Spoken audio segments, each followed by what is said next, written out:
en ce 4e dimanche du temps du Carême, je voudrais, à la suite de l'évangile d'aujourd'hui, retenir 3 aspects. D'abord, le premier aspect, en pensant à ce titre qui nous fait beaucoup rire d'un film, Qu'est-ce qu'on a fait au bon Dieu?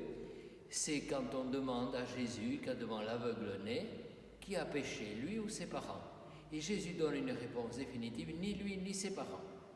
Il est bien entendu que le malheur n'est pas envoyé par Dieu, mais Dieu nous accompagne dans le malheur. Première leçon. Deuxième leçon que nous avons à retenir, c'est que cet aveugle-né, que dans sa guérison, il fait une progression dans la foi. Au début, il dit, c'est un homme. Ensuite, il dit, c'est un prophète.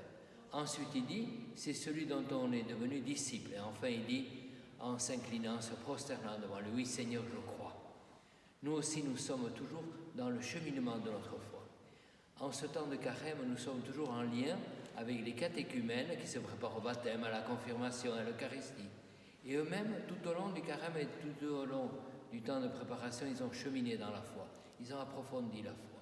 Puissions-nous nous aussi être ceux et celles qui toujours approfondissent la foi.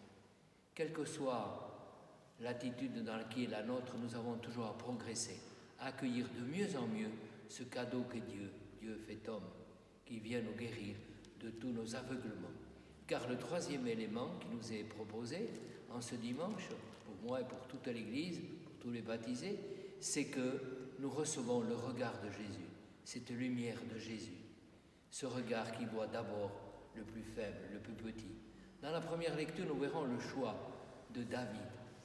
Quand le prophète était venu dans la maison, il fallait choisir, et le père avait présenté son fils, l'aîné, le plus fort, le plus beau. Et voilà que le prophète avait attendu que ça soit le petit dernier, qu'on avait même oublié de présenter. C'est lui qui a choisi le Seigneur. Alors en ce dimanche, le Seigneur nous donne son regard, pour ne pas nous arrêter aux apparences, mais pour accueillir tous ceux et celles qui vivent une vie nouvelle. Ce sera la 2e lecture, où nous sommes « Réveille-toi ». Autrefois, nous étions dans les ténèbres, maintenant nous sommes dans la lumière. Oui, avec tous les catéchumènes, avec tous les chrétiens, bon dimanche, bonne semaine.